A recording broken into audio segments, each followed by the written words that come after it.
Assalamualaikum warahmatullahi wabarakatuh.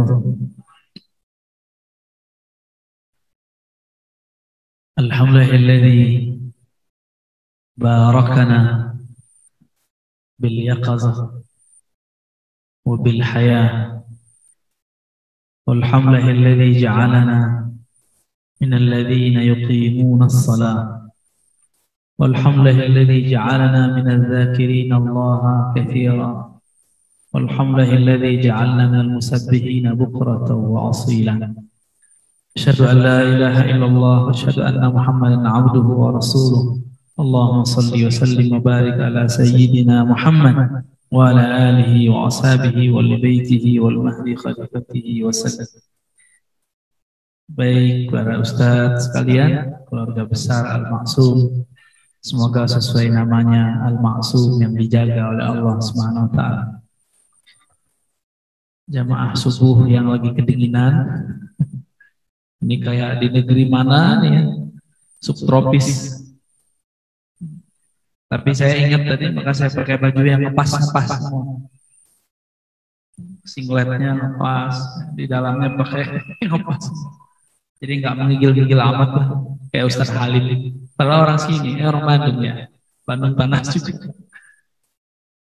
Tema kita tentang persiapan mati ya.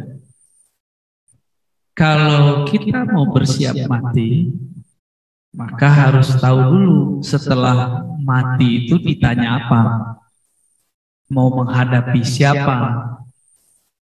Kalau sudah tahu kisi-kisinya, itu yang kita siapkan, gak usah yang aneh-aneh. Ya, benar nggak? Kita mau ujian matematika yang dibaca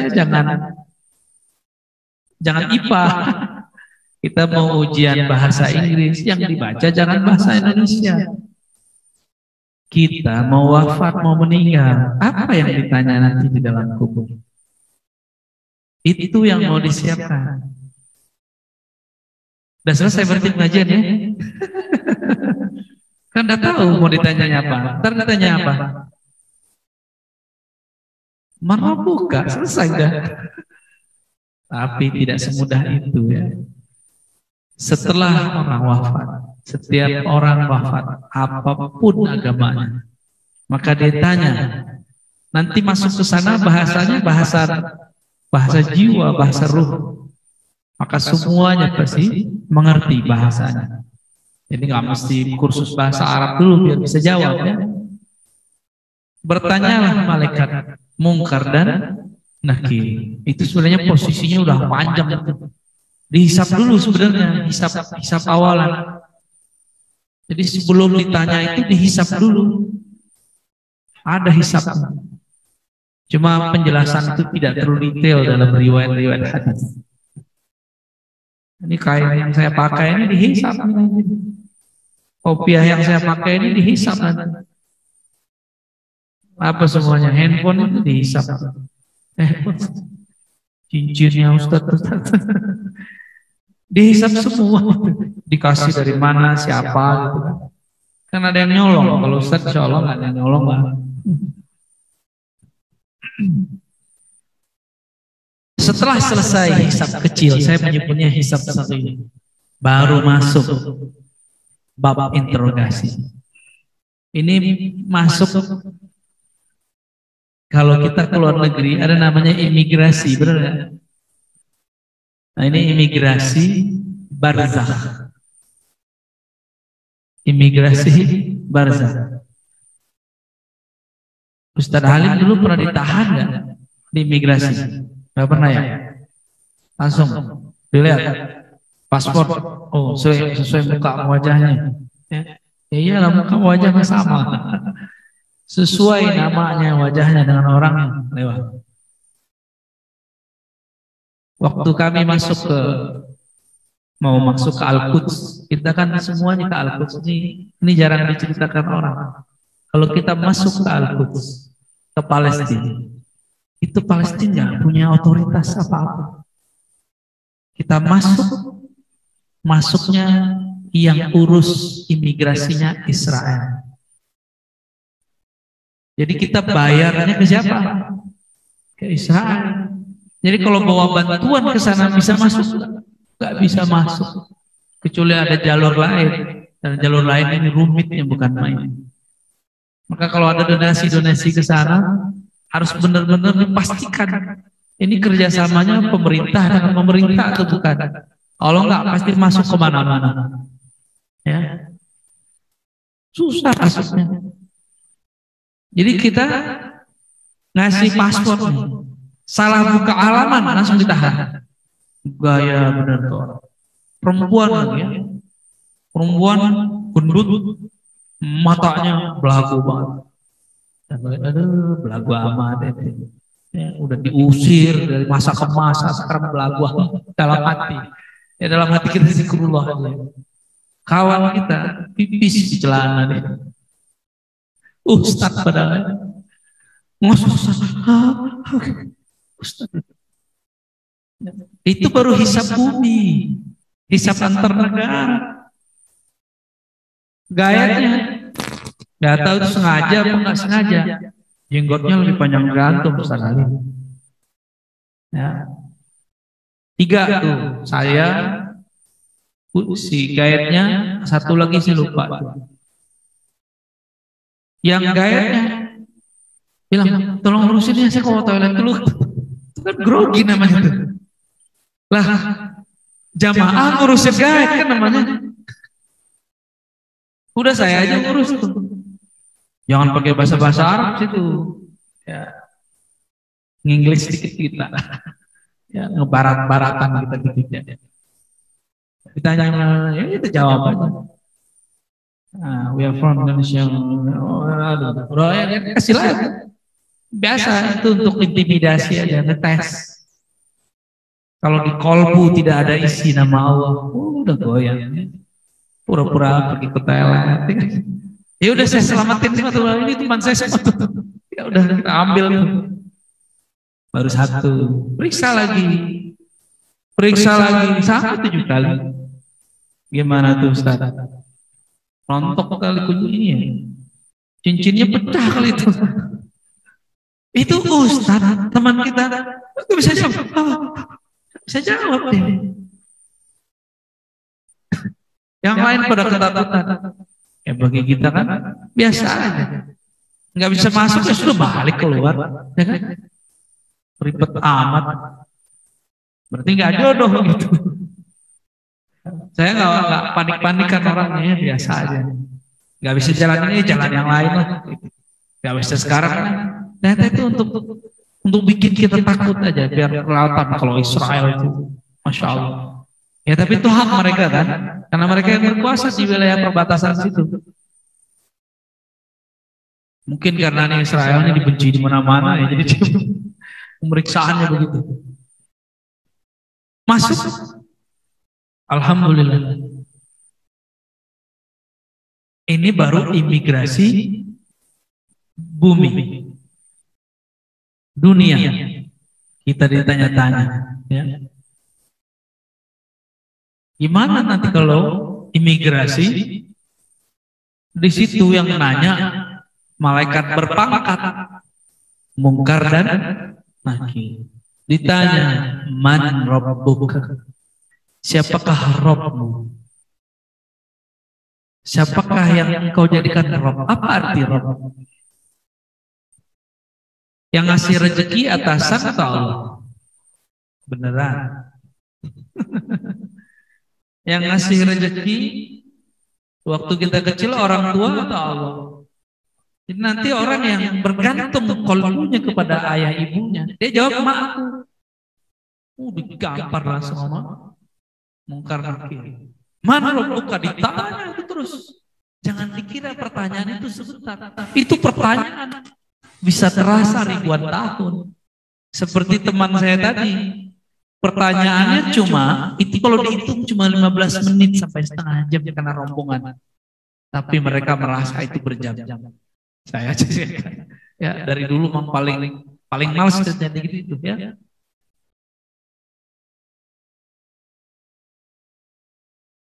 Kita aja waktu apa namanya itu psikotes, ya, itu saya sengaja tuh, ini rahasia ya, waktu kita dulu pernah mau kerja ya. Pura-pura saya memerankan saya karakter A. Dan itu sampai selesai, saya ikutin itu karakternya. Padahal itu bukan karakter saya.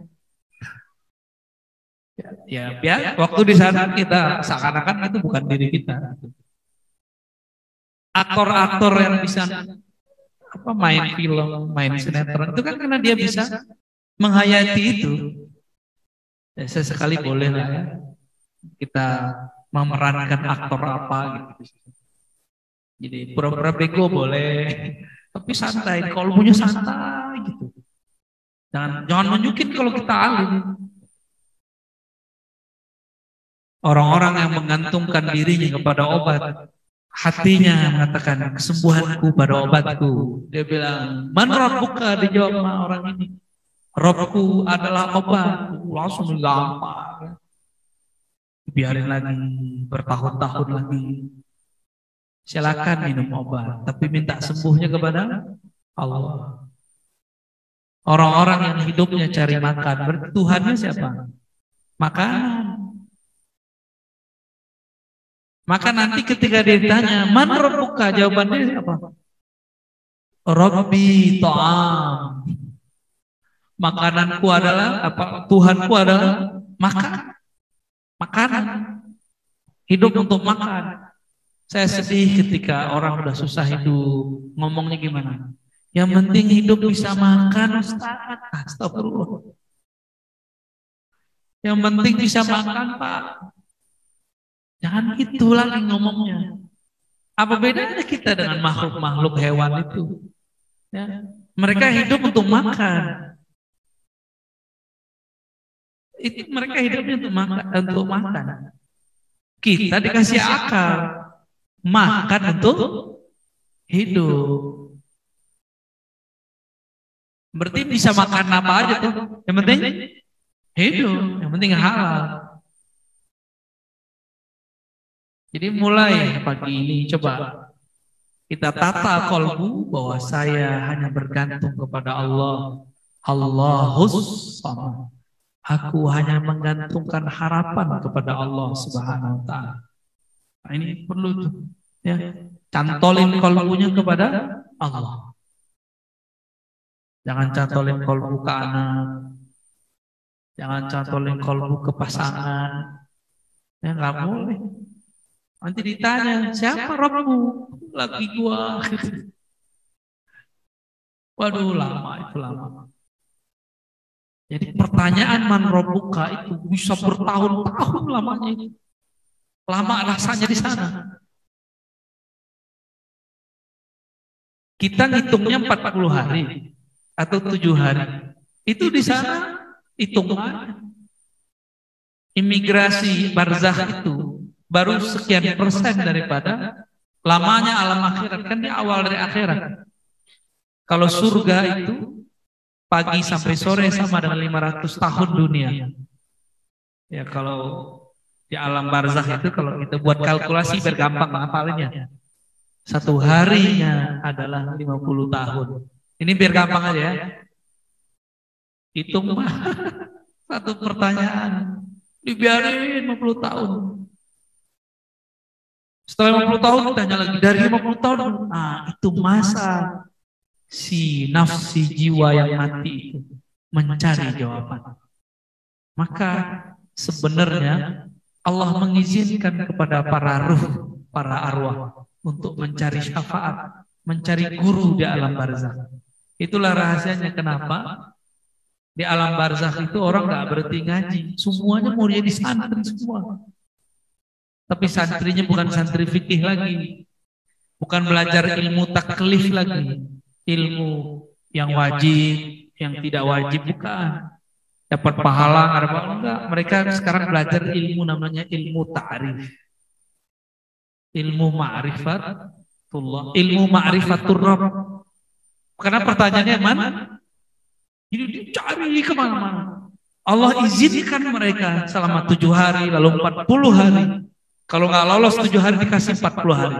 Nggak lolos, berarti kalau dia orang yang baik, ya kalau dia orang jahat, dia disiksa terus. Kalau dia lolos ya 7 hari beres. Kalau dia ada sedikit kemunafikan, 40 hari ditanya. Itulah sejarah 7 hari dan 40 hari. Yang dituduh oleh orang yang tidak mengerti ilmu hadis, tidak mengerti riwayat, tidak membaca kitab-kitab ulama terdahulu. Mereka mengatakan itu dari Hindu. Hindu dari mana? Emang ada Hindu yasinan? Coba cari Hindu yasinan. Saya sembelihin ontak 10 buat dia ya. Ada nggak Hindu yasinan? Nggak ada. Yang ada Hindu ngapain? Nggak tahu juga saya. Ada yang tahu Hindu ngapain? Ya ada juga namanya, tapi bukan ini. Kalau kita kirim Fatihah, itu kirim makanan buat mereka. Itu Islam ihsannya mereka, pahala. Pahala bisa menenangkan mereka sejenak, tapi belum bisa menyelamatkan mereka. Itulah rahasianya kenapa ada talqin ba'da dafn. Talqin setelah dikubur, meskipun hadisnya dhaif. Hadisnya dhaif. Cuma ulama salaf radhiyallahu taala anhum mereka menganjurkannya. Jadi ma'mulun bih, diamalkan. Ada keluarga yang belum ditalkin pas ada dikuburkan, datang sama Pak, pegang kuburnya, ya, talkinkan. Berharap kita nanti kalau kita wafat kita ditalkinkan juga oleh orang. Amin ya rabbal alamin. Itu gimana tuh ya? Gak bisa jawab, gampang. Gak bisa dijawab, ditahan. Jadi kalau 40 hari di sini, ya, di sana dihitung 50 tahun, begitu aja kalau dibalik. 40 kali 50 berapa tuh Ustaz Ali? 200 tahun, lebih lah Ustaz. 40 hari kali 50 tahun. Bahkan beberapa masyarakat mengatakan 50.000 tahun. 50.000 tahun. Jadi berapa tuh? Jadi ada beberapa ulama itu yang Allah perjalankan rohaninya masuk ke alam barzakh, ngerasain itu. Biar paham gitu. Kalau kita yang kuliah, yang sekolah, yang suka jalan ke muka bumi, cukup ingat-ingat kalau lagi di imigrasi diapain, dan lama nggak rasanya. Lamanya bukan main. Lamanya bukan main. Benar. Ya. Kawan saya, kami keluar dari Uzbek, pulang dari Uzbek. Dia pakai kopiah, tapi kopiah yang dicurigai teroris. Memang ada kopiah teroris? Itulah anehnya itu ya, Uzbek. Alhamdulillah saya pakai kopiah khas oleh-oleh yang ada di Uzbek. Masuk lolos. Tapi saya lihat teman saya, kok ditahan? Padahal dia pakai kopiah seperti antum. Kopiahnya begitu, ditahan. Enggak dia apa-apa yang didiemin aja. Didiemin aja. Akhirnya kita colek-colek teman-teman kita. Ternyata alhamdulillah setelah 1 jam ada kawan kita yang bantu. Nah, ini syafaat namanya. Di dunia aja butuh syafaat. Apa kata dia? Itu teman saya, kenapa kamu tahan? Emang teman kamu satu rombongan sama kita yang pakai kopiah-kopiah Uzbek. Jadi dia ngelihat cuma satu penanda di kepala. Dia lihat, oh ini jangan-jangan teroris nih. Tahan. Mau dihisap tuh orang, mau diinterogasi. Bayangkan, kita masuk ke alam kubur, dalam diri kita ada darah yang dulu makan yang haram, makan syubhat. Kita pernah pakai baju di dunia, bajunya nggak jelas dari mana. Saya heran tuh sama orang-orang yang doyan korupsi itu. Udah begitu KPK bekerja, tetap korupsi. Jangan sampai KPK juga main belakang. Kan? Jangan sampai pengadilan, jangan sampai.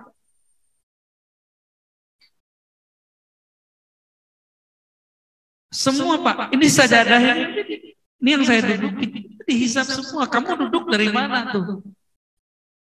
Dapat izin dari Ustaz Halim beres. Ya. Semuanya nggak ada yang nggak dihisap, semua dihisap. Karena kita bakal ditanya yang begituan, dicurigai ada di fisik kita sesuatu, ditahan. Maka siapkanlah tubuh yang bersih lahir dan batin. diri yang bersih lahir dan batin, masuk ke alam barzakh, masuk ke alam transit, aman insya Allah. Ya. Kalau nggak aman mesti punya orang dalam atau orang pinter, bukan pinter dukun ya, yang bisa nyelamatin kita. Ternyata yang ditahan itu nggak bisa ngomong bahasa Inggris. Padahal imigrasi bahasanya bahasa, jadi imigrasi dunia bahasa Inggris, imigrasi akhirat bahasa Arab. Cuma Arabnya bukan Arab yang man rabbuka rabbi Allah. Nah, itu mah Arab di pesantren itu ya. Enggak begitu bahasa. Teman kita kebetulan lama di luar negeri, dia selamatin itu. Alhamdulillah. Nah, jadi yang mau disiapkan tiga ya. Satu, diri yang bersih lahir dan batin. Tapi kita yang tahu kita ini gak bersih, benar gak? Maka yang perlu disiapkan adalah pembersihnya, istighfar dan taubat. Yang kedua, apa yang mau disiapkan? Jawaban man rabbuka, ini yang paling berat nih. Berarti harus punya pengetahuan mengenai siapakah Rabbuna, siapakah Allah Subhanahu wa ta'ala. Yang nomor tiga yang mau disiapin, relasi. Jadi relasi itu jangan hanya untuk bekerja di bumi, siapkan relasi di akhirat supaya dapat syafaat. Relasi ini bisa orang yang masih hidup, bisa yang sudah wafat. Jadi ini saya bukan nih Pak. Kalau ada orang yang tergadai nasibnya di alam kubur, terus tiba-tiba ada yang datang mendoakannya atau mentalakinkannya, itu dia langsung salah. Maka perlu kita mentalkinkan, mendoakan. Maka dibuatlah di negeri kita oleh para ulama mendoakan 7 hari 7 malam. Ini kalau orang ini bisa masuk ke alam lain, ya, diizinkan Allah, ya, dia akan lihat bahwa orang-orang yang mengikuti tradisi ini itu bukanlah ahli bid'ah, tapi mereka ikuti sunnah. Dan kalau mereka bisa memandang ke alam sana, mereka akan lihat orang-orang yang didoakan 7 hari 7 malam masuk ke 40 hari, itu mereka enak di sana. Lebih enak daripada yang bid'ahin. Cuma itu kan rahasia kita ya Ustaz ya. Mereka nggak mau, ya sudah, kita kan nggak ada paksaan lagi rahafiddin. Malah kita yang berbuat begitu dituduh seperti orang Hindu. Ternyata dia nggak pernah belajar agama Hindu. Bahwa di Hindu nggak ada tahlilan. Ada nggak di Hindu tahlilan? Ada nggak di Hindu namanya yasinan? Ya, nggak ada. Ada nggak di Hindu namanya khataman? Nggak ada. Tapi setiap agama kalau ada orang meninggal pasti mereka menyelenggarakan, mendoakan ala agama mereka, benar nggak? Karena agama ini kan urusannya dengan masa-masa kesana. Cuma mungkin agama itu dulunya murni, sekarang berubah. Karena agama itu tidak dikumpulkan data-data ajarannya dalam kitab kita, tidak diriwayatkan secara bersambung sampai kepada masa sekarang. Berarti ada 3 ya. Kalau yang pertama udah tahu lah ya, persiapkan diri, ya lahir batin, karena kita ini kotor, istighfar, taubat. Karena kita ini banyak salah, sering minta maaf kepada orang dan juga memberi maaf. Ini beri maaf nih, itu lebih susah daripada minta maaf. Memberi maaf itu adalah indikasi tidak ada sifat sombong di qalbi. Mau maafin kawan kita? Coba ingat-ingat pagi ini. Adakah di qalbu kita orang yang belum kita maafkan? Coba diingat-ingat. 1, 2, 3. Ada ya? Pasti ada yang 7 orang, ada 5 orang. Yang paling bagus hatinya, yang paling sedikit orang yang dia dendam di hatinya. Coba katakan di qalbu hari ini, pagi ini. Ya Allah, saksikan ya Allah, wahai yang maha memandang qalbuku, aku memaafkannya. Aku melepaskan semua belenggu-belenggu di hatiku terhadapnya. Aku lepaskan semua dendam-dendam terhadapnya. Wah, lega tuh, bahagia ntar Pak. Ya, pasti bahagia. Ya. Gimana? Ntar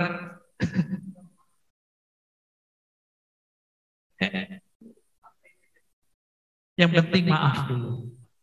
Ya, yang penting maaf dulu. Karena maaf itu bahasa Arab maafu, maafu itu kelapangan dada. Kita sakit tapi kita maafin. Ya pasti ingat lah. Yang diingat memaafkan aja. Ya. Ingat kalau kita sudah maafin dia. Nah, gitu sekarang ya. Baik. Jangan ingat kasusnya. Kasusnya diingat cuma untuk hati-hati ke masa depan. Tapi yang kita ingat adalah kita sudah memaafkan. Jadi amat diri jangan dipersulit. Allah pun tidak mempersulit dirinya. Allah mengatakan afu. Allah ini pemaaf. Jadi Allah sendiri nggak kemudian mengatakan, aku Tuhanmu loh, aku mau maafin kamu loh. Nggak ada tuh, nggak ada kan ayatnya begitu. Malah ayatnya Ghafurur Rahim, Raufur Rahim, Tawwabar Rahimah, Bil Mu'minina Rahimah. Tadi ayat yang dibaca. Allah aja begitu, masa kita nggak begitu? Siapa kita dibandingkan Allah Subhanahu wa Ta'ala? Yang kedua, man rabbuka, siapa Rabb kamu? Maka mulailah belajar tentang sifat dan nama Allah. Sifat Allah udah belajar waktu kecil ya? Sifat 20 benar. Harus punya kajian mendalami sifat 20. Semoga nanti ada kajian di Al-Ma'asum ya. Siapa yang ngisi, kan orang Bandung banyak yang pakar tuh. Ya. Udah jalan ya? Alhamdulillah. Setelah saya sifat 20 masuk ke Al-Asmaul Husna. Jangan muter-muter juga lama-lama di situ. Ya. Itu kan hanya sebagian dari nama-nama besar, sifat-sifat yang besar. Lalu program berikutnya masuk ke Al-Asmaul Husna. Ya. Al-Asma, nama-nama Al-Husna yang sangat indah dan mulia. Sangat indah dan sempurna. Kita kalau kenalan nama seseorang, maka yang pertama kita tanya nama. Kalau kita kenal kepada Allah, yang pertama kita tanya adalah nama. Dan Allah pun mengenalkan nama. Maka bertanyalah Rabbuna Allah Ta'ala, hal ta'lam lahu samiyya. Tahukah kamu apa namanya? Jadi Allah sendiri bertanya tentang dirinya kepada kita. Kamu tahu nggak namanya aku siapa? Itu adalah awalan pertanyaan sebelum masuk ke alam kubur. Maka saya buat rumusan Pak ya berdasarkan hadis dan ayat-ayat ini. Orang yang paling lancar menjawab nanti di alam kubur, man rabbuka, adalah orang yang belajar sifat-sifat Allah dan al-asmaul husna milik Allah. Jadi menurut saya, hemat saya Al-Faqih, belajar sifat dan nama itu wajib di atas wajibnya sholat. Karena sebelum kita sholat, kita harus kenal dulu yang kita sembah siapa. Maka kenalan dengan Allah itu kenalan nama sifatnya, kenalan dengan nama-namanya. Jadi tolong Bapak Ibu dibuat majelis sifat 20, lalu masuk ke majelis Al-Asmaul Husna. Tentu ke ahlinya, jangan kamu yang bukan ahlinya. Ya, kalau orang Lembang, Bandung, masakan khasnya apa? Ketan. Tahu susu. Yang enak, yang bisa dimakan orang luar. Ya, itu enak juga sih ya. Susu. Tahu susu. Oke. Kalau yang saya suka dari orang Sunda itu nasi liwet. Kalau yang bikin nasi liwetnya nggak ngerti caranya, dia bilang nasi liwet nih, tapi dia nggak tahu menakar apa aja bahannya Pak. Nasi, pasti batu, terus beras, nasi jadi bubur nanti. Apalagi Pak? Sereh, salam, waduh ada pakarnya di belakang. Santan juga enggak? Ada santan, ada yang enggak. Kalau yang pakai santan lebih enak apa enggak? Lebih gurih. Saya mau yang gurih ya.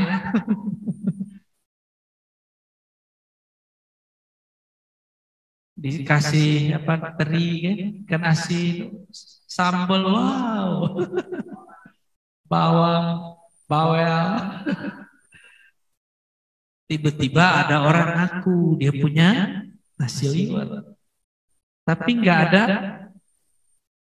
apa sereh, nggak ada salamnya, dia cuma assalamualaikum. Jadi dia bilang ini liwet, ini liwet, ini liwet. Tapi kita coba enggak, walaupun dikasih tulisan 1000 kali di tempatnya ini liwet, coba ahlinya bilang bukan. Inilah nasib orang-orang yang hari ini bawa katanya ajaran tauhid, tauhid, tauhid, tauhid, tauhid. Ternyata tauhid dia tidak pernah diajarkan di masa Rasulullah. Mereka membagi tauhid kepada bagian-bagian yang Rasulullah nggak pernah bagi dulu. Dengan pembagian itu mereka kemudian membid'ahkan kita dan menganggap kita ini terjebak kepada syirik karena tawasul. Karena kita bertabarruk kepada orang-orang soleh. Ya. Mereka nggak bisa ngerti tabarruk itu beda dengan ibadah. Tabarruk itu bukan menyembah. Tawasul itu nggak minta kepada selain Allah. Gak ngerti suzon. Dengan konsep tauhid yang mereka bagi itu, mereka kemudian menyalah-nyalahkan kita. Ya, sama Pak. Dia bilang inilah tauhid, inilah ahlu sunnah. Diiciplah oleh orang pakarnya. Apa kata? Wah ini bukan ahlu sunnah. Ahlu sunnah nggak begini. Ya, jadi jangan kemakan sama merek, ya. Jangan kemakan sama brand. Biarlah nggak terkenal bajunya, nama pakaiannya, yang penting enak dipakai. Ya, orang yang gila-gila merek itu, ya begitulah ntar. Maka orang-orang yang gaya hidupnya cari merek, dia akan banyak terjebak dengan istilah-istilah tadi. Baik. Jadi gimana caranya biar ma'rifatur Rabb, man rabbukanya bisa dijawab? Belajar sifat dan nama Allah. Kalau udah belajar diapain? Setelah dipelajari masuk ke pikiran otak, tanamlah dia dalam kolom. Ditanam dengan cara belajar ke ahli zikir, bimbingan zikir masuk ke kolom. Dulu waktu kita masih kecil, kita disuapin nggak makan sama ibu kita? Disuapin makanan zahir. Makanan kolbu itu nama Allah, harus disuapin lewat dua hal, ta'lim dan talqin, dua. Ta'lim dan kasih minum tuh Pak. Ya. Kalau ada, gitu ada ya. Gimana cara menanam nama Allah di kolbu? Satu ta'lim, yang kedua talqin.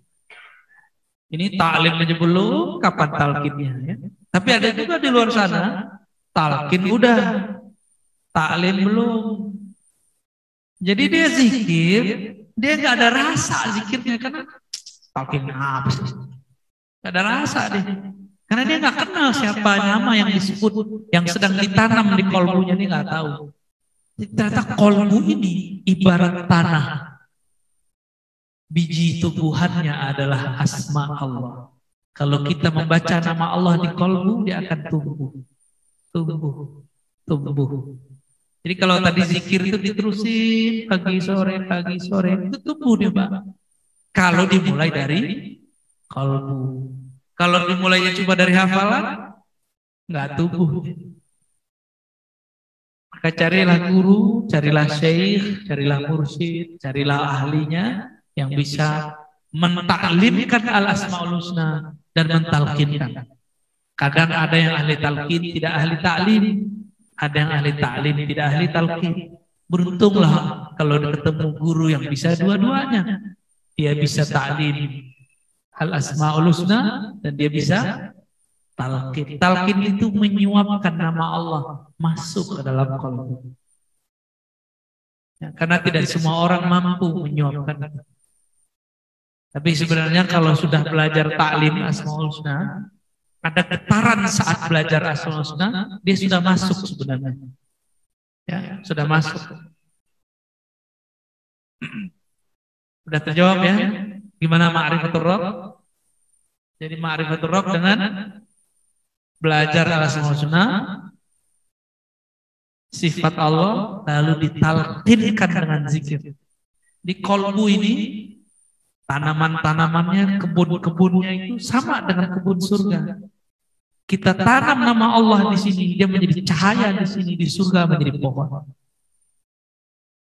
Pohon ini yang ada pasti dipupuk, benar nggak? Habis ditanam ya disiram, itulah namanya wirid. Jadi wiridan itu adalah nyiramin biji tadi, ngasih pupuknya. Kalau ada kotoran, ada rumput, kita potong-potongin, kita cabut-cabutin. Ya. Siapa yang kemudian melakukan itu? Kalau kita nggak tahu tekniknya, maka kita perlu cari ahlinya.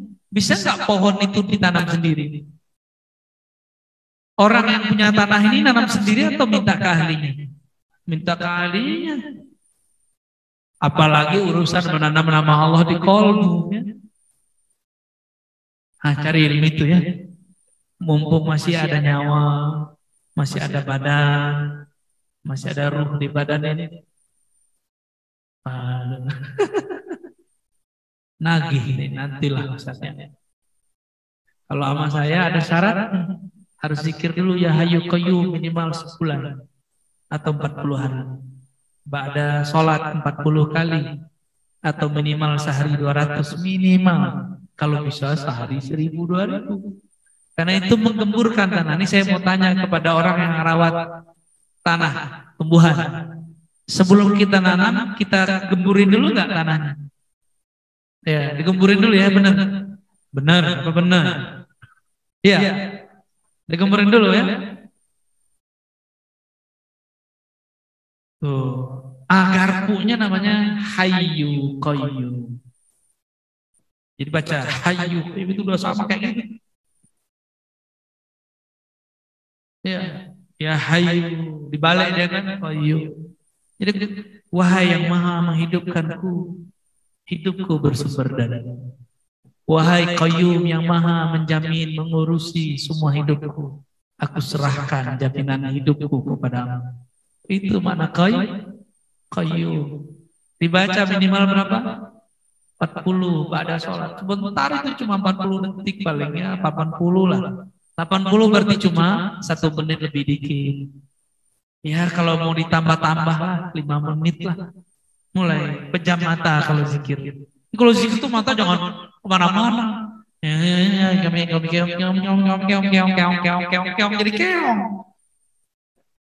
Kalau zikir itu disuapin kita, suapin diri kita, gemburin. Mau ngamalin?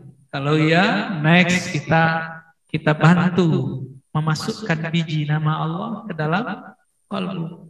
Kita cuma bantu doang, mau buka, mau gemburin. Jadi saya nyebarin doang, Pak, gitu. Kita benamin dikit, makanya dipejamkan mata, direndahkan hati. Itu biji kalau nggak ditancap ke dalam bisa tumbuh nggak? Bisa. Cuma subur nggak? Kuat nggak akarnya?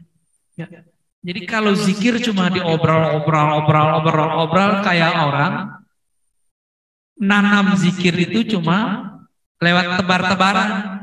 Akhirnya zikirnya ada tepi jalan. Coba pohon di tepi jalan, pohon di sini beda kualitasnya. Beda karena ini ada yang rawat. Dulu dipencet dulu. Nah, itulah namanya murid itu. Dia harus menghabiskan egonya dulu.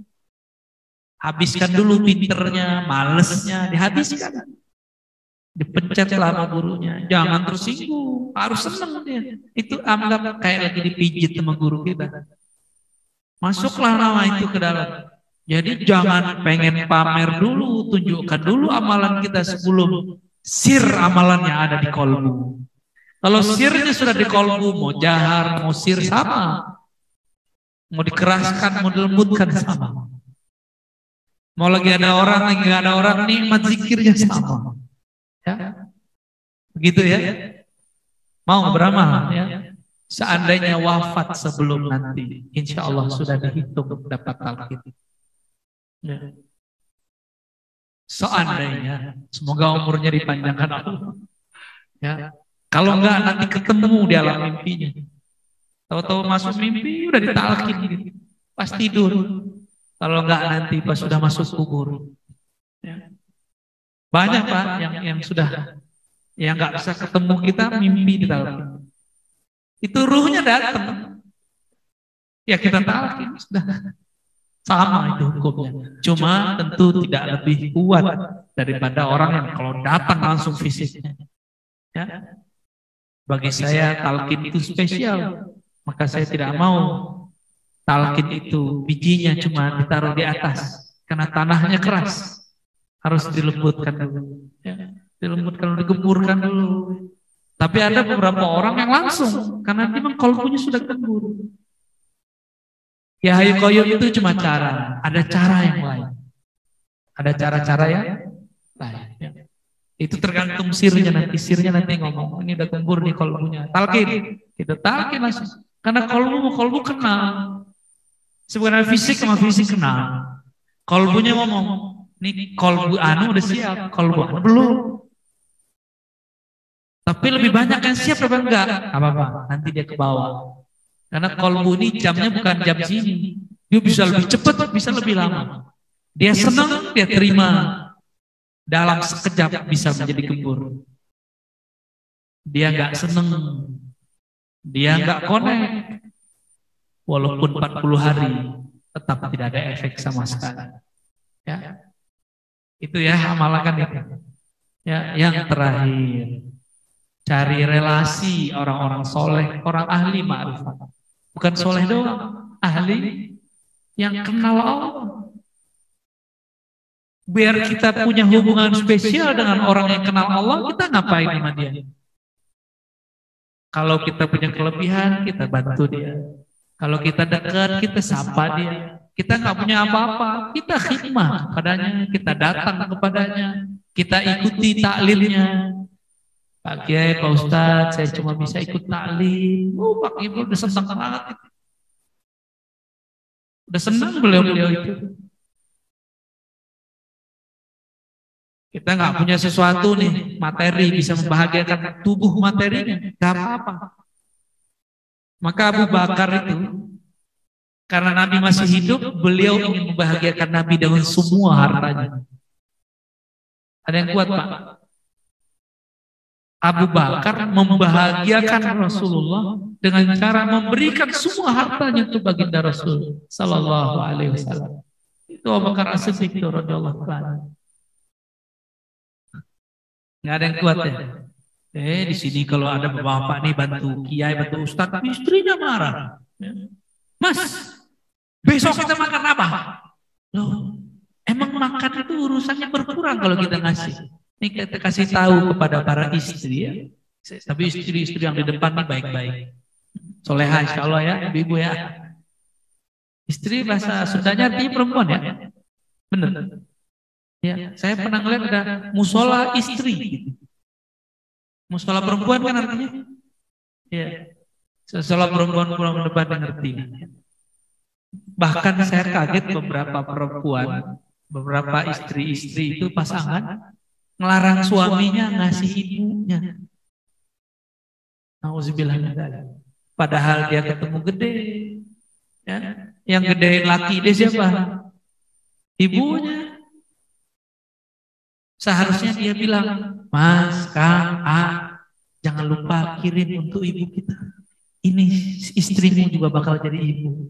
Semoga anak kita nanti ingat juga membantu kita, baik zahir atau batinnya, doa ataupun apapun. Itu kalau ini jangan merasa berkurang. Ini rahasia. Semakin seorang suami memberikan atau menyerahkan apapun yang dia dapat untuk ibunya, maka si istri dapat keberkahan berlipat ganda. Ya, pasti itu berlipat ganda. cepat atau lambat. Jika dia miskin, dia waktu cepat Allah akan kayakan. Ya. Cuma kan orang nggak yakin, nggak sabar, susah-susah dikit. Ngeluarin duit sedikit tuh kayaknya susah. Bener ya? Kayak merasa langsung jadi miskin ya. Itu setan tuh. Asyaiton ya'idukumul faqr.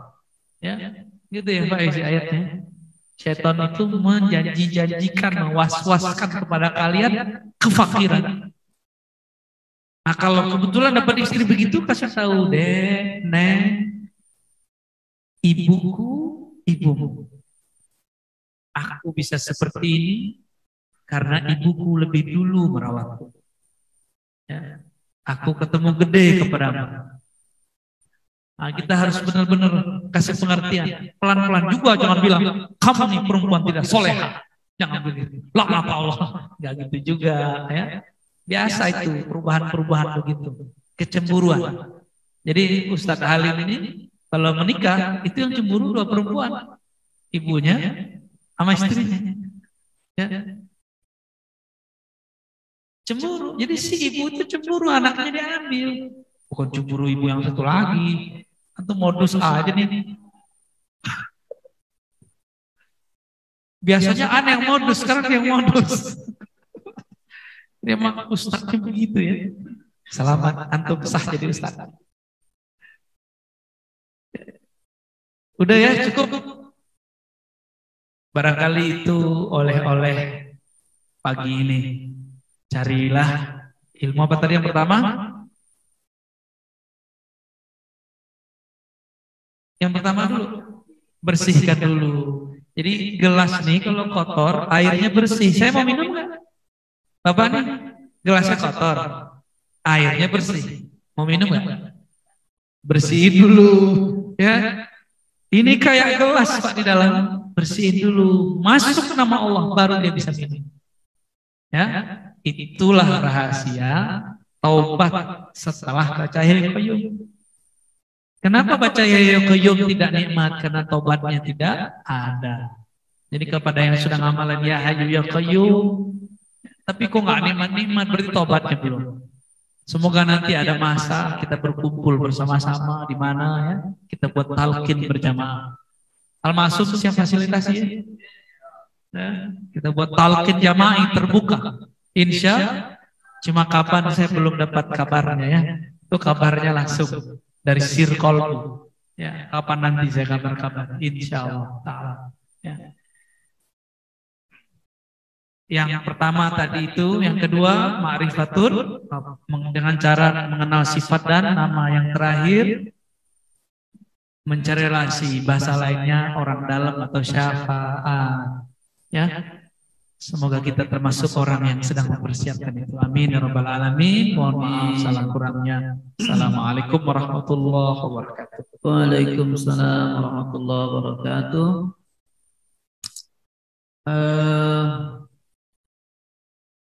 Udah kita ini.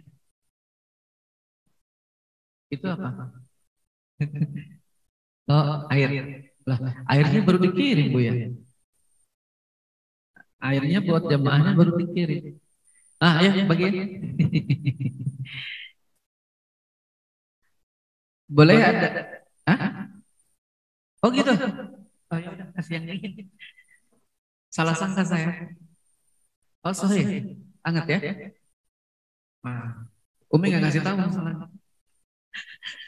Yang bener anget ya. Oke, oke. Lempar ke sana. Baik. Boleh ada yang bertanya? Bukan. Bukan. Ada. Sebetulnya saya juga ada pertanyaan, tapi udah setengahnya udah tadi dijawab. Tapi ini ada yang bertanya begini. Buya izin bertanya, saya baru mendengar ceramah dalam pengajian yang digandengan dengan pengajian Buya. Katanya Ustadz KBS. KBS? Nggak kenal saya. Tidak ada mengaji zaman Rasul malam-malam. tidak diajarkan dulu orang bertasawuf. Yang diajarkan oleh Rasul adalah fikih. Kata beliau, jangan membuat orang takut beragama. Memang tasawuf mengajarkan orang takut beragama. Oh. Baik, Buya baru aja udah terima kasih. Tanda tanya terus terima kasih. Ustadz KBS, keluarga berencana Sejahtera. Ya, orang nggak ngerti, sok mengerti. Ya, apa dia baca Sahih Bukhari Muslim semua? Dia baru baca riwayat bahwa Nabi itu kariha, ya, an-naum qabla al-isya was-samar ba'daha. Nabi itu nggak senang tidur sebelum isya dan ngobrol setelah isya. Itu ngobrol, bukan ngaji. Beda ya? Ngangkring itu Nabi nggak suka kalau ba'da isya. Karena isya Nabi jam berapa tahu nggak? Harus ngerti asbabul wurud hadis.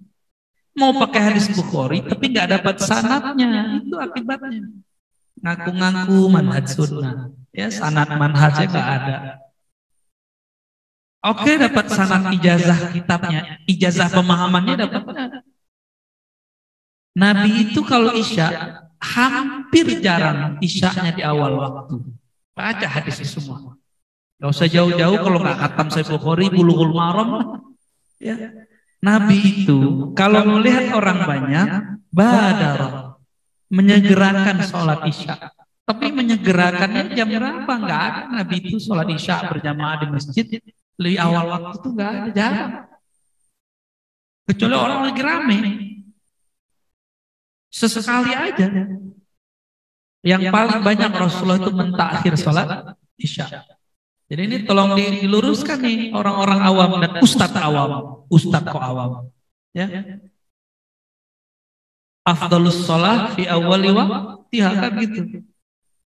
Enggak begitu pemahamannya. Afdalus sholat ala waqtiha. Bukan fi awwali waqtiha. Afdalus sholat bukan fi awwali waqtiha. Tapi ala waqtiha. Ada hadis riwayat fi awal waqtiha. Tapi harus diterjemahkan dengan riwayat yang kedua. Kenapa? Karena Nabi sholatnya fleksibel. Ya. Satu kali Jibril datang nunjukin waktu sholat. Di hari pertama Jibril datang di awal waktu, di hari kedua datang di akhir waktu. Boleh. Yang penting jamaah. Yang penting apa? Jamaah. Makanya nih kalau misalnya tim Al-Ma'sum, karyawan Al-Ma'sum, lagi rapat. Masuk zuhur. Gak apa-apa. Sampai masuk jam 1. Yang ngerti hukum loh ya, yang ngerti fikih. Fikihnya bersanad Ahlussunnah. Gak cuma qira'ah Islam yang kuat tapi gak ngerti fikihnya. Akhirnya nyalahkan orang yang ngerti fikih. Terusin aja sampai jam 1. Tapi buat kesepakatan. Tanyakan kepada peserta. Pada peserta, ini waktu zuhur sudah masuk. Tapi kita nanggung. Gimana kalau kita undur sampai jam 1? Tapi kita sholat berjamaah langsung. Harus dibuat MOU dulu, kalau enggak sholat dulu. Kan yang penting jamaahnya. Gitu. Maka Nabi sholat, kalau lihat orang udah rame, baru Nabi keluar dari rumah. Kalau Nabi ngeliat dikit, Nabi nggak keluar. Jadi Nabi itu komat nggak berdasarkan itu tuh jam mana? Ada jam nggak? Kita diatur jam-jam beginian. Ini buatan siapa? Iya. Tapi kan bagi saya, aduh kita mau diatur main gini-ginian, diatur sama robot. Absensi pakai fingerprint, aduh, kapan jadi manusia bebas? Diatur sama robot. Emang kita nggak bisa disiplin tanpa ini? Caranya bisa kan disiplin tanpa jam-jam digital ini? Ada nggak jam digital di kolom begitu? Yang lebih canggih. Jamnya itu adalah satu nafas naik, satu nafas turun. Udah masih jauh kita. Jadi Nabi kenapa nggak suka ngobrol ba'da isya, karena isyanya agak tengah malam. Paham? KBS, benar KBS namanya. Saya nggak tahu KBS itu siapa. Keluarga berencana. Ya, main komentar-komentar aja ya. Dan juga pengikutnya. Kalau antum nggak percaya baca Bulughul Maram aja deh, nggak usah baca Sahih Bukhari kalau ribet. Lihat mawaqitus shalah. Bab tentang waktu-waktu sholat. Jangan-jangan ngajarin Bulughul Maram nggak punya sanadnya. Baik sanad pemikirannya, pemahamannya, begitu juga sanad ijazahnya. Dua-duanya perlu itu. Ini sekarang banyak ilmu tuh loncat-loncat. Yang penting tamatan mana gitu ya. Bagi saya nggak penting tamatan mana, yang penting gurunya siapa. Gurunya siapa yang penting. Sekarang tahu nggak pusat ilmu hadis di mana? Bukan di Saudi. Pusat ilmu hadis di India, Pakistan.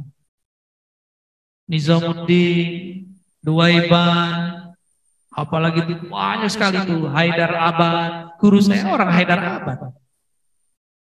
Khaja Muhammad Syarif, yang pertama kali ngijazahin saya Sahih Bukhari, Muslim, Abu Daud, Tirmizi, lain-lain kitab hadis itu.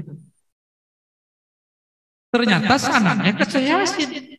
Orang India ngambil ke Syekh Yasin. Syekh Yasin orang mana?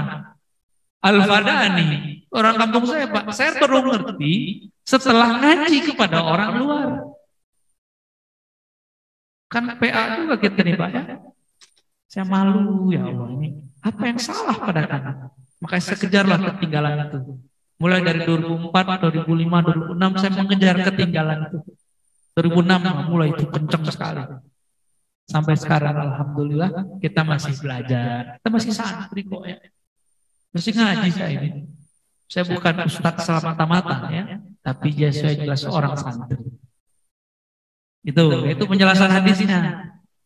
Dia kan pakai hadis itu untuk membatalkan kajian. Kebetulan kan Al-Badar kajiannya jam 12 ya. Gak ada tuh di masa Rasul. Hati-hati. Menolak sesuatu yang kita tidak mengerti.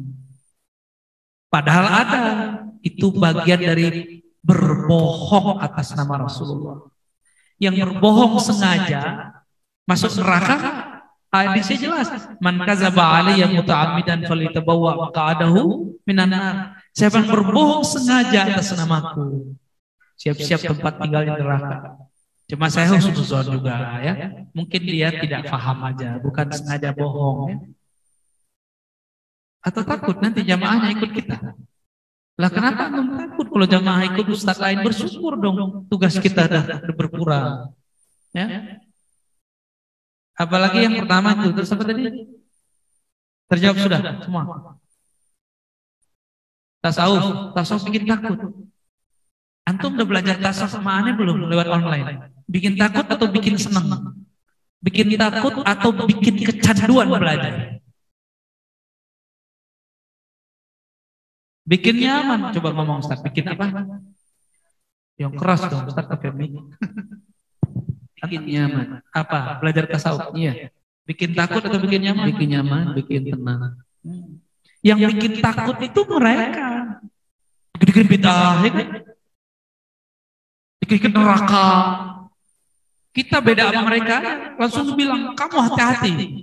Saya bersaksi di hadapan Allah nanti kamu akan disiksa Allah. Kamu akan dihisab. Saya berkali-kali Pak diancam begitu. Dia nggak tahu kalau kita punya orang dalam. Ya itu canda-candanya begitu lebih kurang. Ancam-ancam, ajaran ngancam itu mereka. Ya.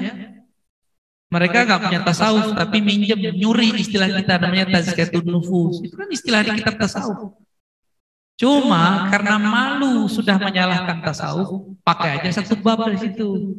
Kira-kira orang gengsi lah pakai tasawuf. Dan berhasil kan? Ini teman-teman Ustaz Halim berapa banyak ustaz yang nggak berani nyebut istilah tasawuf, benar Ustaz? Banyak. Saya ngajar kemana-mana, itu dipesenin dulu ya, sebelum 5 tahun inilah. Selalu dipesenin sama satu masjid. Ustaz, tolong jangan sebut-sebut tasawuf. Kenapa? Di sini jamaahnya anti tasawuf. Oh tenang, itu yang ceritakan nggak bisa menceritakan versi pro-nya. Nanti saya ceritain versi pro-nya. Ternyata jamaahnya pro Buya Hamka. Saya tanya, apa nih? Pernah ketemu Buya Hamka? Pernah. Suka buku Buya Hamka? Betul. Bapak sudah baca belum buku tasawuf modern? Oh iya saya punya. Kalau Buya Hamka favorit kita, idola kita bertasawuf, dan gak malu menulis kitab tasawuf, kenapa kita perlu malu bertasawuf? Langsung setelah itu bulan besok ada mata kajian, mata kuliah kajian khusus tasawuf, dan itu 2 kali malah sebulan. Beda ustaz. Itu masalah kita mau menjelaskan ke umat yang mana. Ya. Setahu saya sejauh ini saya belajar tasawuf. Saya pasti belajar tasawuf ya. Itu justru tasawuf itulah yang membuat rasa takut itu dirubah menjadi rasa damai. Rasa harap yang tinggi. Khauf dan roja, rasa takut menjadi energi. Jadi gak benar, berarti dia gak ngerti tasawuf. Ya, dia gak ngerti tasawuf. Ustaz keluarga berencana tadi ya. Ustaz KB itu. Aneh gak tahu Ustaz apa sih maksudnya. Terus apa lagi? Udah. Ya nggak tahu ini kok nulisnya KBN. Nggak tahu ya, nggak usah lah. Pokoknya kita jelaskan apa yang menjadi permasalahannya dan sudah selesai ya. Beres. Yang dari sini ada? Oh ya, betul Pak.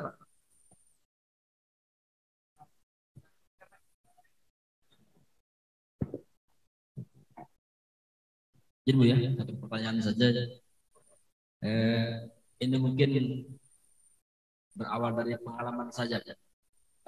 Kalau kita misalkan ada sangkut paut dengan orang gitu ya, dan kita belajar untuk mengikhlaskan, tapi hati kita masih berharap, nanti di akhirat saya ambil apa amal kebaikannya, itu kira-kira gimana Bu ya? Terima kasih. Itu iya. Jadi ini pertanyaannya bagus nih, karena ini banyak yang ngalamin nih ya. Kita nih lagi kesel sama orang, kita ikhlaskan.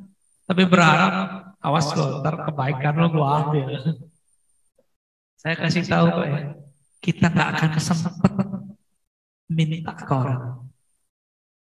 Kita udah ketemu nih, belum tentu kita nanti ketemu di sana, terus kita berani nyapa. Nggak sempet. Semua orang sibuk fisanya dengan semua kesibukannya. Saya kalau ketemu Ustaz Halim ini contoh, semoga nggak kejadian Ustaz, ini contoh aja. Maka saya akan lari, takut nanti Ustaz Halim nyusahin saya atau minta saya nanggung atau dulu pernah merasa disinggung. Kamu dulu nyinggung saya. Ketemu, langsung ya Allah ini dulu orang yang dulu mukul saya. Gitu. Kecuali wali-wali Allah. Kecuali nabi-nabi. Jadi yang bisa ngurusin orang nanti itu cuma 2 golongan aja. Nabi wali, nabi rasul atau wali. Kan? Ini nanti itu semua orang umat manusia yang beriman masuk surga. Nabi mawali masih ngurusin mana murid saya, mana pengikut saya, mana umat saya. Nabi Muhammad udah buka nih. Itu nyariin antum semua itu. Nyariin kita semua. Nabi gak mau menikmati surga kalau Nabi belum memasukkan umatnya masuk surga. Tapi kalau gak punya koneksi kepada baginda Nabi Muhammad SAW, gimana caranya? Gak punya sholawat. Maka untuk membangun koneksi dengan Nabi itu 2. 1 bersanad, berilmu. Berguru kepada orang yang ilmunya nyambung kepada Nabi. Yang kedua banyak-banyak sholawat kepada Nabi Sallallahu Alaihi Wasallam. Ini hari Jumat nih. Ini hari sholawat langsung dijawab. Langsung dijawab. Banyak-banyak sholawat hari ini. Karena hari kiamat terjadi hari Jumat. Orang yang banyak sholawat hari Jumat itu nanti ditandain mana Nabi. No. Itu gimana caranya Nabi? Kan Nabi 1. Enggak. Nabi Muhammad emang 1. Tapi cahayanya kan meliputi alam semesta. Alam ini ada karena beliau. Nabi Muhammad itu bisa terlihat di banyak tempat, dianya satu. Dia cuma satu aja mengambil, gitu selesai. Ya. Tapi orang merasa mereka didatangin oleh Nabi satu persatu, padahal Nabi cuma begitu aja. Karena beliau sumber cahaya alam semesta. Ditandai sama Nabi.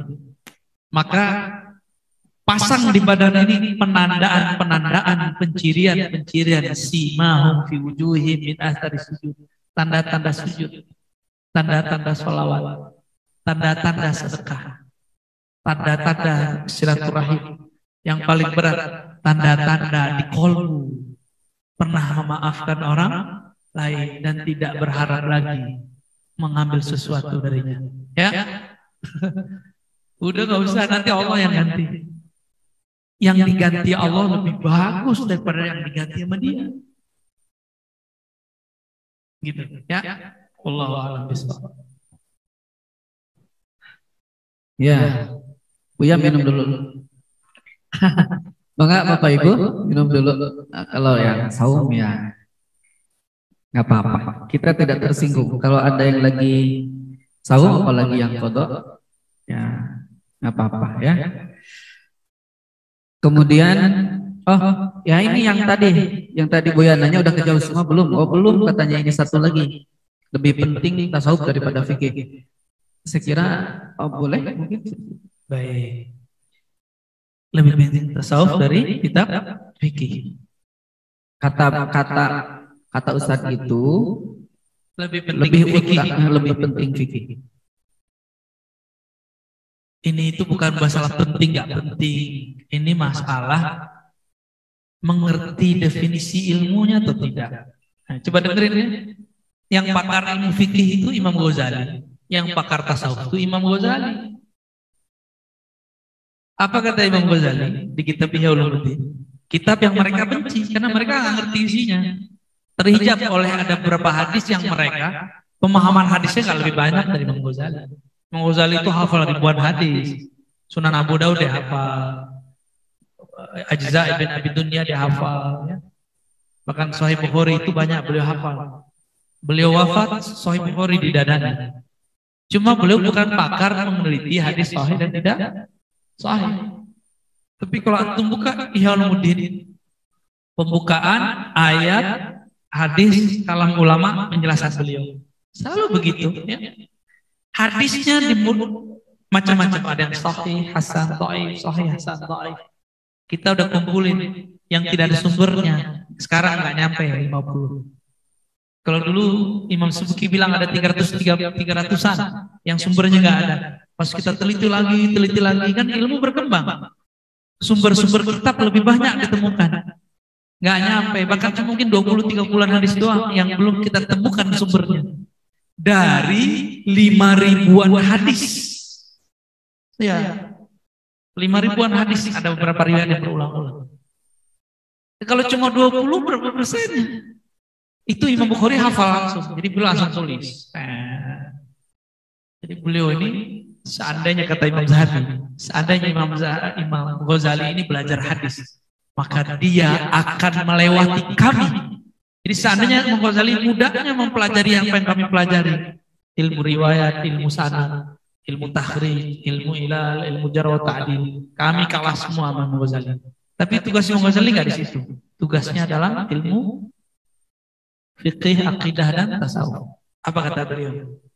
Belajar fikih, fikih rukun, perukunan adalah untuk mengetahui ibadah kita sah atau batal.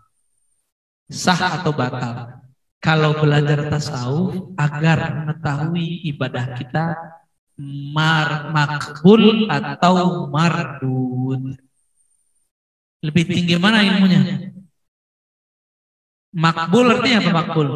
Diterima, mardud artinya ditolak. Lebih tinggi mana ilmu diterima atau tidak diterima? Atau ilmu cuma sah batal? Lebih tinggi ilmu mengenai ibadah kita diterima atau tidak. Cuma bisa nggak diterima sholat kalau nggak belajar fikih? Enggak juga. Maka syarat bertasawuf itu belajar fikih.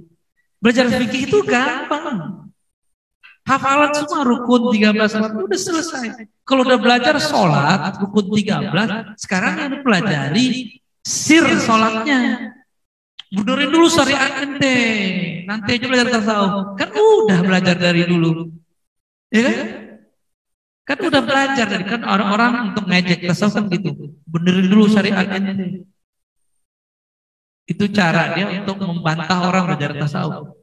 Pertanyaannya, bukankah dari dulu sudah belajar sholat rukun 13, ada yang bilang 17. Emang rukunnya mau nambah?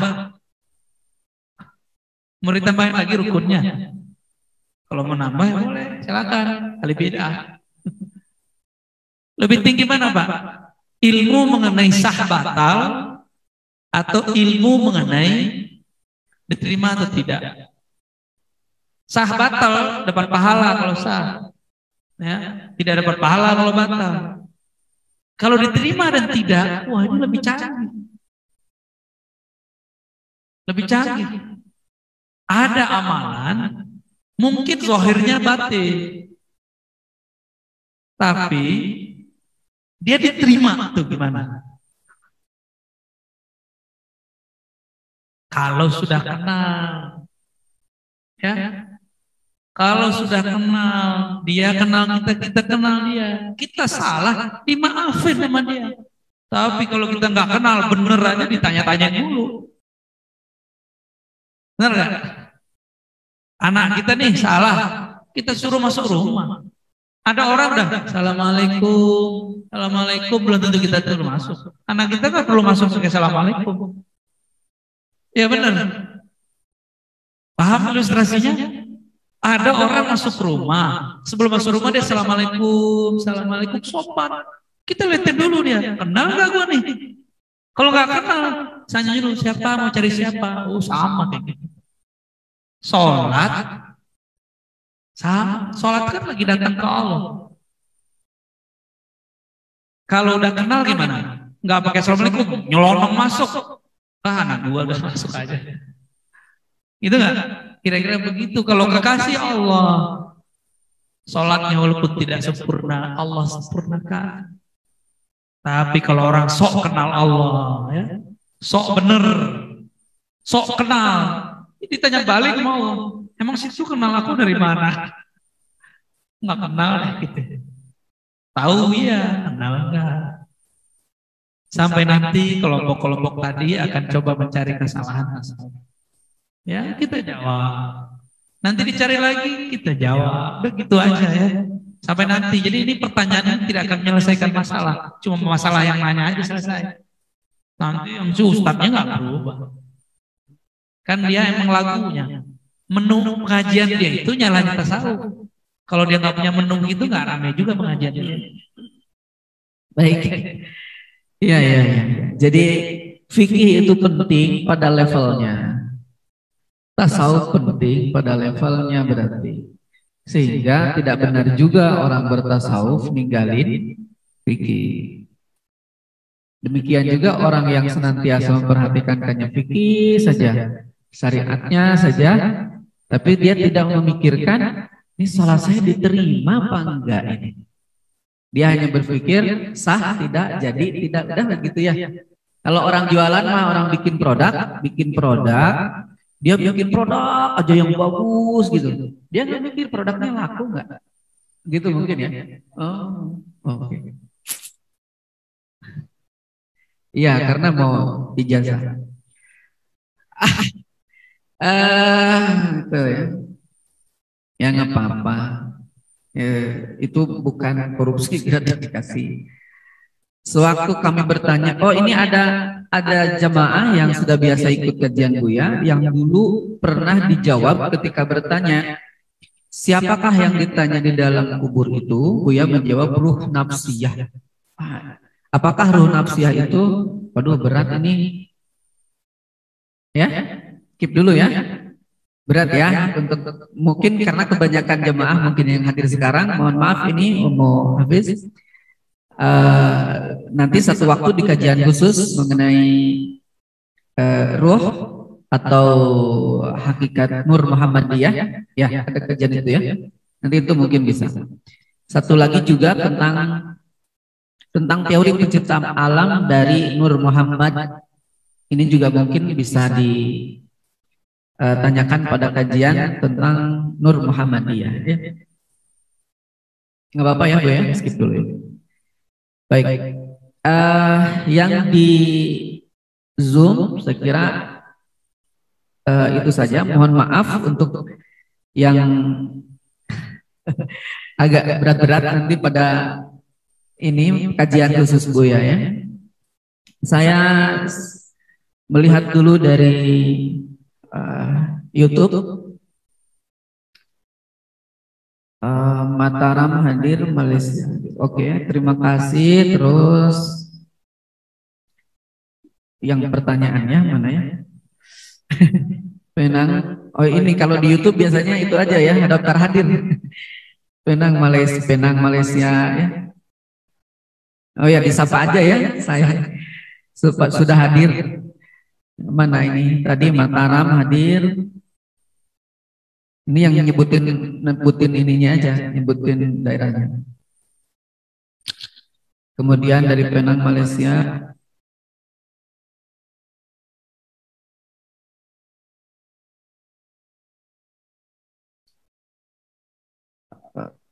Menjadi batang lalu ini ibarat menanam pokok ya, yang bahasa pokok-pokok dari Malaysia ini.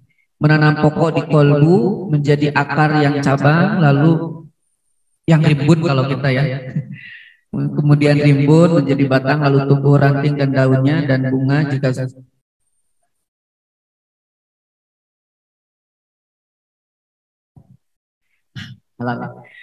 jika subur akan keluar buah untuk memberi kemanisan pada lain untuk merasa. Aduh bahasanya ya, memberikan ini ya kenikmatan untuk dinikmati oleh manusia begitu.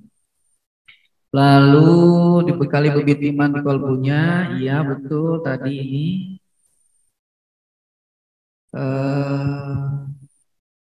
Ini mah nggak ada pertanyaan ya. Kemudian alhamdulillah Buya Raziz selalu diberi kesehatan, alhamdulillah, amin ya rabbal alamin. Masya Allah, hatur nuhun sarapannya nikmat. Aduh ya Allah, nonjok banget yang tadi nih, yang di awal. Yang di awal itu yang tadi harus dibersihkan dulu gelasnya. Ya Allah, luar biasa ya. Terus ya Hayyu yang Maha Hidup kekal abadi, tiada awal dan tiada akhir, maka Allah itu kekal abadi, tiada awal dan tidak ada yang menciptakannya. Ya Qayyum yang berdiri sendiri. Tadi saya sekilas ada yang bertanya. Bentar ya Bu ya. Pasaman hadir.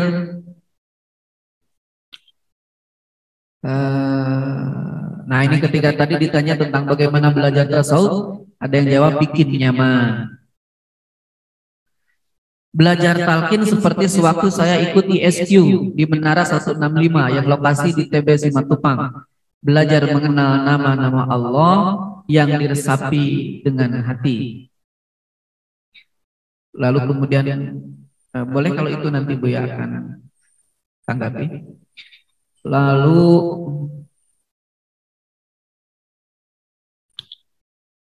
ya, oh udah panjang ya mana ya?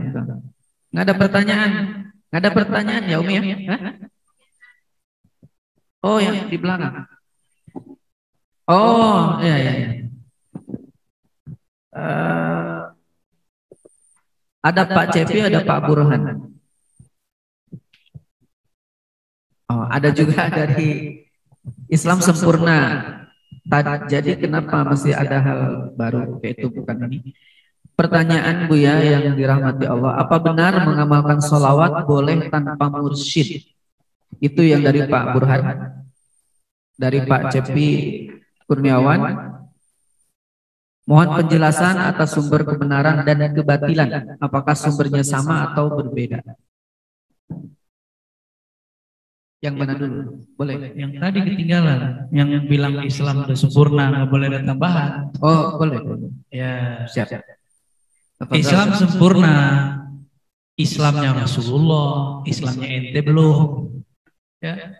Islamnya Rasulullah itu sudah ada di dalamnya semua ilmu yang kita pecah-pecah sekarang, ilmu fikih. Nabi perlu belajar fikih nggak? Ada nggak Nabi ngajarin fikih? Nggak ada. Ilmu fikih muncul belakangan, tapi pemahaman tentang itu sudah ada di zaman Nabi. Ilmu fikihnya muncul belakangan. Kalau ilmu fikih baru gimana? Gak boleh dong belajar ilmu fikih. Iman sudah ada di zaman Nabi, tapi ilmu mengenai iman ada setelah Nabi. Fikih ada ilmu fikih, beda ilmu ya. Ilmu fikih baru muncul imam yang 4. Tapi kan ente bilang ikut imam nggak boleh, itu masalahnya. Ya. Duluan imam yang 4 atau Imam Bukhari? Ya, dia bilang ikut Nabi aja. Tidak tanya ikut Nabi lagi gimana caranya? Baca Sahih Bukhari. Lah Sahih Bukhari itu murid dari Imam Ahmad bin Hambal, Imam Mazhab. Imam Ahmad bin Hambal murid dari Imam Syafi'i. Kalau di zaman Rasulullah ada nggak Sahih Bukhari?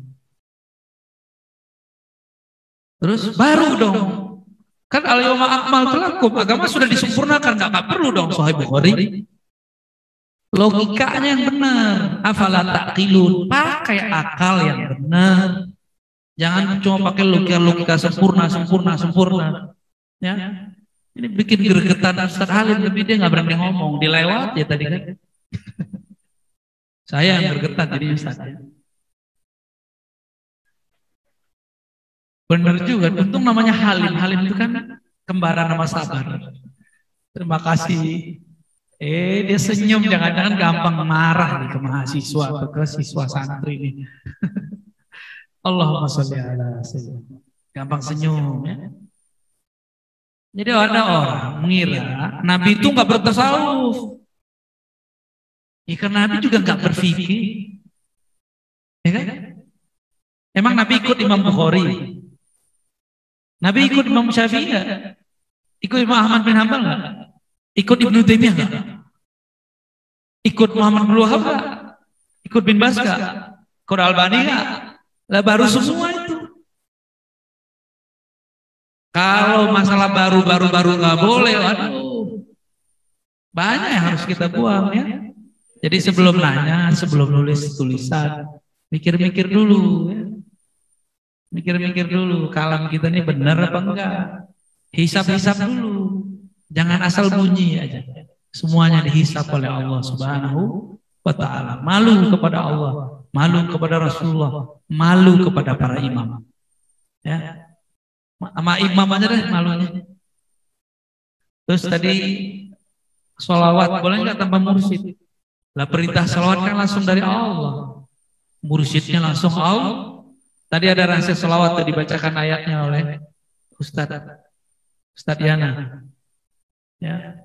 Allah itu kalau sholawat kepada kamu, yusolli alaikum, ya, itu agar kamu dikeluarkan dari zulumat ila nur, dari kegelapan kepada cahaya. Jadi Allah kalau bersolawat itu jadi kita akan dipindahkan dari tidak berguru, nanti Allah akan carikan guru buat kita.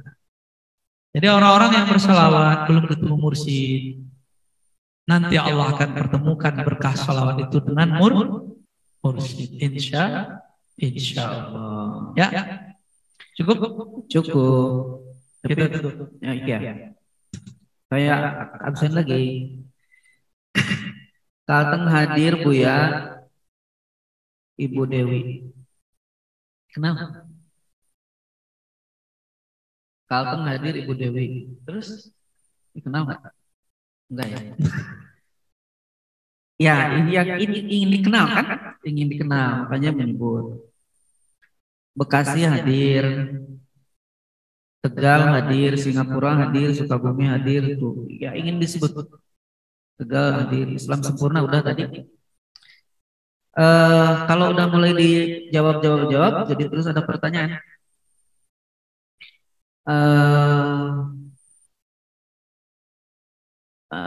Penjelasan sumber. Oh, satu lagi Bu ya yang tadi belum. Terakhir ya, satu lagi boleh.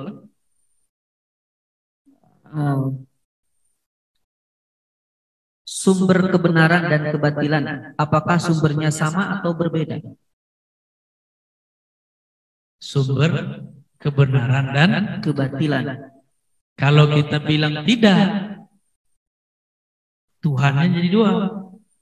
Kalau kita bilang iya, kita jadi kufur. Nah, maka pertanyaannya harus dibenerin. Ya, pertanyaannya harus sama dengan Ibnu Hazm nanya. Ibnu Hazm tuh nanya gini. Jadi saya nggak mau jawab itu ya. Ini pakai kias. Dulu kejadian pertanyaan begini pernah kejadian pada Ibnu Hazm Al-Andalusi. Cerdas tapi mengharamkan mantik. Jadi pertanyaannya agak kacau. Apa kata dia? Hal yaqdirullah ayyattakhidha walada. Apakah Allah punya kudrat, punya kesanggupan untuk punya anak? Kalau kita bilang iya, musyrik. Benar nggak? Kalau kita bilang tidak, berarti kita menolak sifat kudrat, kafir. Sama begitu. Terus jawabannya apa? Sahih soal. Benerin dulu pertanyaannya ya, baru nanti kita jawab. Ya, sudah Ustaz? Baik, terima kasih. Jadi pertanyaan itu nggak semua harus jawab dengan jawaban. Pertanyaan itu dijawab juga dengan pertanyaan. Udah benar belum pertanyaannya? Saya rasa cukup Ustaz. Masya Allah. Cukup. Apa tuh? Ya nanti kita ya. Anda tutup dulu ya. Ya, silakan Bu ya. Baik jamaah subuh yang diberkahi Allah. Diberkahi badannya dengan sujud di waktu dingin, diberkahi kolbunya dapat ilmu insya Allah. Ini ilmu bukan dari saya, tapi ilmu saya dapatkan anugerah dari Allah Subhanahu Ta'ala. Maka bersyukurlah kepada Allah, berterima kasihlah kepada hamba Allah. Semoga tempat ini diberkahi Allah. Semoga orang yang bekerja mengabdi di sini diberkahi oleh Allah. Kerja niatkan khidmah, maka perasaannya akan nyaman. Tentu orang yang punya ini memikirkan juga nasib orang yang hikmah. Yang penting kalbu bergantung kepada Allah Subhanahu wa Ta'ala. Semoga kita husnul khatimah, dapat jawaban, dapat persiapan ketika nanti masuk alam kubur.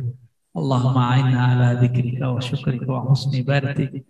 Ya Allah, bantu kami berzikir, bantu kami beribadah, bantu kami husnul khatimah. Ya Allah, lidah kami berat menyebut namamu. Kalbu kami susah menyebut namamu, maka ringankan ya Allah lisan ini, lembutkan kalbu kami. Allahumma khtimna bihusnul khatimah. Ya Allah, tutup hidup kami dengan husnul khatimah. Persiapkan kalbu kami sehingga dapat menjawab pertanyaan malaikatmu. Dan jika memungkinkan ya Allah, jangan tanya kami sama sekali. Langsung hantarkan kami ke hadiratmu. Amin ya rabbal alamin. Assalamualaikum warahmatullahi wabarakatuh. Waalaikumsalam warahmatullahi wabarakatuh.